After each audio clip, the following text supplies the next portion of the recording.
नमस्कार दोस्तों, मेरा नाम राजेश बब्बर है और मेरे सहयोगी एस्ट्रो कुलवंत जी।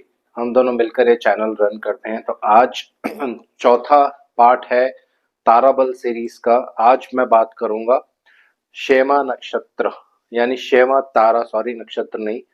क्या इसमें आपको परिणाम मिलने वाला है, कैसे इसको कुंडली में देखा जाता है। तो पहले की 3 वीडियोस आप देख सकते हैं।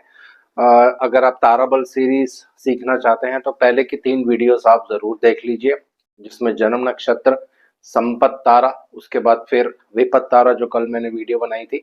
तो आज बात करेंगे शेमा तारा की, क्या होता है शेमा तारा, कैसे इसको आपको यूज करना है अपने बर्थ हॉरोस्कोप में, कुंडली में कैसे प्रयोग करना है, ये सारा आज मैं यहाँ पे आपको बताने वाला हूँ।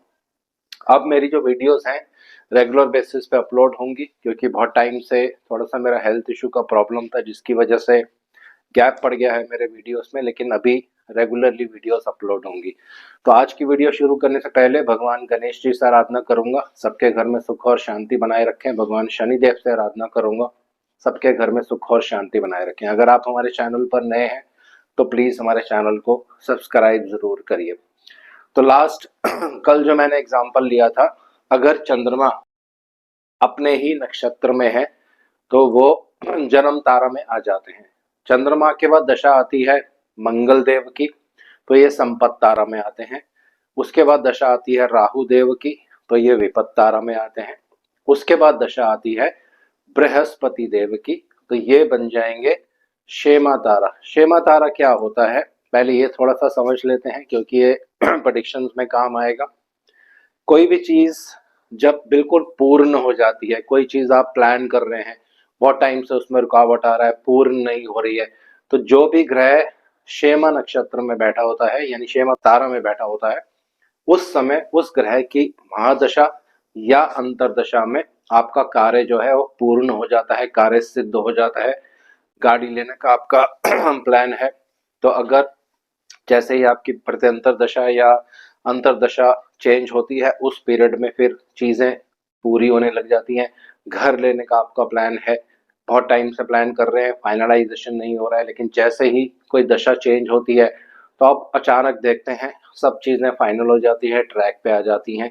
इसी तरह से जॉब नहीं लग रही है, बहुत टाइम से आप इंटरव्यूज दे रहे हैं, इंटरव्यूज देने के बाद भी कोई रिप्लाई नहीं आता है, लेकिन अचानक से जैसे ही कोई आपकी प्रत्यंतर दशा या अंतर दशा बदलती है तो आपको रिजल्ट्स पॉजिटिव देखने को मिलते हैं। ये क्यों होता है? ये नक्षत्रों का इसमें बहुत बड़ा रोल होता है। नक्षत्र सबसे इंपॉर्टेंट होते हैं। अगर आप प्रेडिक्शंस करेंगे तो वैदिक ज्योतिष में नक्षत्रों का बहुत रोल होता है। तो यही होता है शेमा तारा, किसी चीज की अकम्पलिशमेंट, किसी चीज कार्य पूर्ण हो जाना, जो चीजें अटक रही होती हैं उनका पूर्ण हो जाना, यही शेमा तारा जो है बताता है दोस्तों। तो ये आपके जन्म नक्षत्र से चौथा तारा होता है। तो ये आपके जन्म नक्षत्र से चौथे नंबर पर आता है। तो अब इसको यूज कैसे करना है ये थोड़ा सा समझ लेते हैं। कुंडली के हिसाब से 8-10 मिनट का ही वीडियो है, तो उदाहरण मैंने कल वाला ही लिया है। मान लीजिए किसी का 3 नंबर लगन है और चंद्रमा अपने ही नक्षत्र में है, तो चौथा जो तारा होगा वो शेमा तारा होगा और बृहस्पति उसके स्वामी बनेंगे। तो आपको सीधा क्या करना है, अपनी कुंडली ओपन करनी है और देखना है कौन सा ग्रह बृहस्पति के नक्षत्र में है। कोई भी नक्षत्र आप ले सकते हैं, बृहस्पति के तीनों नक्षत्र जो होते हैं। तो मैं उदाहरण के लिए बृहस्पति का विशाखा नक्षत्र ले लेता हूं। विशाखा नक्षत्र कब आता है? 20 डिग्री से लेकर 30 डिग्री के बीच में तुला राशि में जो है विशाखा नक्षत्र होता है। तो अब सिंपल उदाहरण ले लेते हैं। उदाहरण के लिए किसी का मिथुन लगन की कुंडली है और 7 नंबर, यहाँ पे अगर कोई ग्रह है और ये ग्रह 20 डिग्री से 30 डिग्री के बीच में है, तो ये आ जाएगा बृहस्पति के नक्षत्र में यानी शेमा तारा में, और ये जहां भी जाके बैठता है तो उसका रिजल्ट देता है। तो एग्जाम्पल मैंने यहीं का लिया है।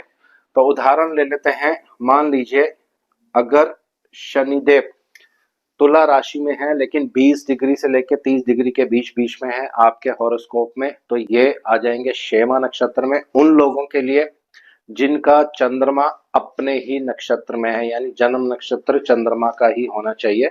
यही एग्जाम्पल मैं यहाँ पे ले रहा हूँ।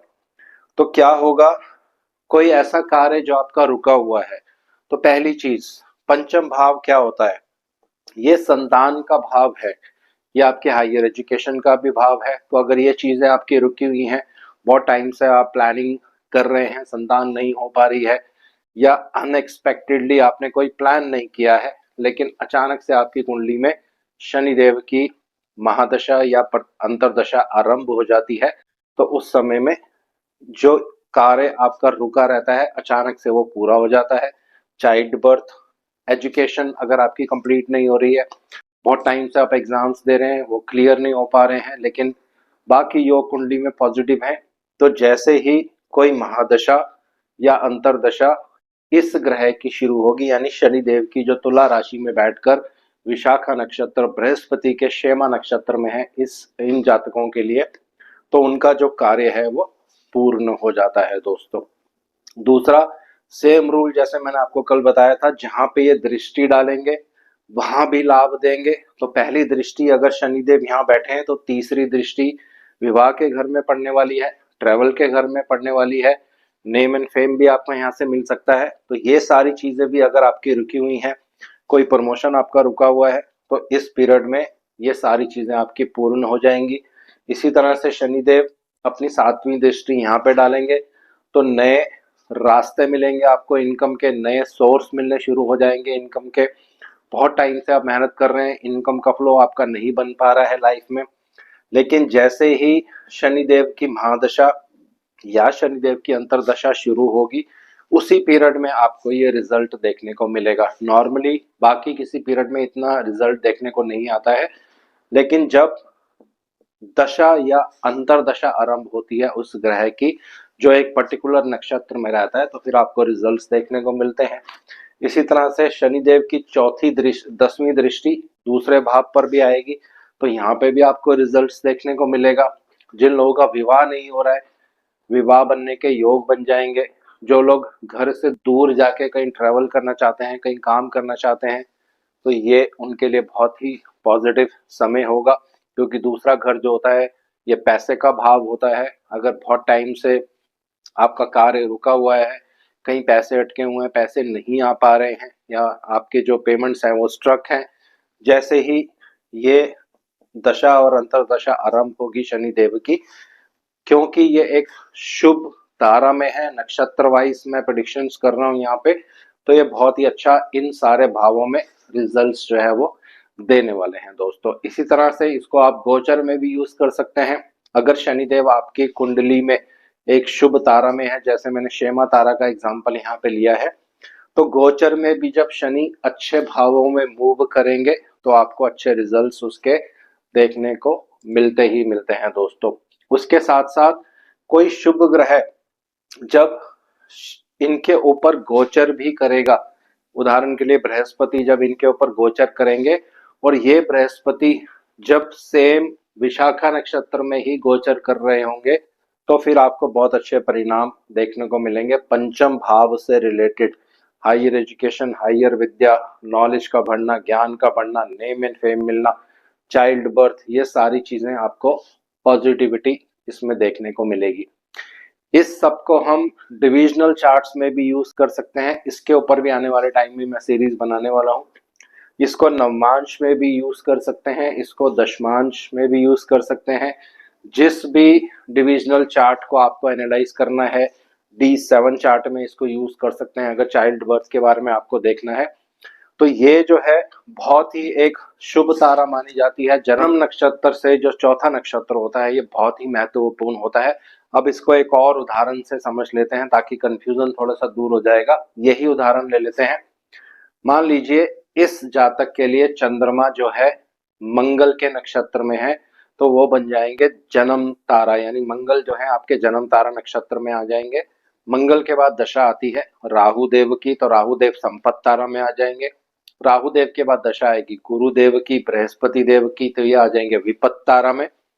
और बृहस्पति देव के बाद दशा आती है शनि देव की, तो शनि देव आ जाएंगे शेमा तारा में। जिन लोगों का भी जन्म नक्षत्र मंगल होगा, यानी चंद्रमा अगर मंगल के नक्षत्र में है, तो सेकंड स्टेप में आपको क्या करना है, आपको ये देखना है कौन सा ग्रह कुंडली में शनिदेव के नक्षत्र में है और अगर शुभ जगह पे वो ग्रह बैठा है। उदाहरण के लिए बुध देव अगर शनिदेव के नक्षत्र में है, यहाँ बुध देव लगन के भी स्वामी बन जाएंगे, चौथे घर के भी स्वामी बन जाएंगे, बहुत ही शुभ ग्रह माने जाएंगे। और अगर ये कुंडली में शनिदेव के नक्षत्र में है तो अति शुभ हो जाएंगे और अपनी दशा और अंतरदशा में बहुत अच्छा परिणाम आपको देखने को मिलेगा। जहां बैठेंगे वहां पे अच्छा रिजल्ट देंगे, जहां पे दृष्टि डालेंगे वहां पे शुभ प्रभाव डालेंगे और कोई आपका काम रुका हुआ होगा तो वो काम पूर्ण हो जाएगा। जिस भाव में बैठेंगे उस भाव को बल भी देंगे, उन चीजों की पॉजिटिविटी आपको मिलेगी। लेकिन कब मिलेगी? जब बुध देव की महादशा या अंतरदशा शुरू हो जाएगी, उसी पीरियड में नक्षत्रों के वाइज जो है रिजल्ट्स देखने को मिलते हैं दोस्तों। तो आज इस वीडियो को यहीं विराम दे रहा हूं। कल बात करेंगे पांचवा नक्षत्र, बहुत ही महत्वपूर्ण नक्षत्र होता है और बहुत ज्यादा प्रॉब्लम्स होती हैं पर्सन को जब कोई ग्रह आपके जन्म नक्षत्र से पंचम नक्षत्र में होता है। तो कल इस पे एक वीडियो अपलोड होगा, वो आप देख सकते हैं। तो आज इस वीडियो को यहीं विराम दे रहा हूँ। आशा करता हूँ सब कुशल मंगल होंगे। भगवान शनिदेव से आराधना करूंगा सबके घर में सुख और शांति बनाए रखें। जय श्री राम।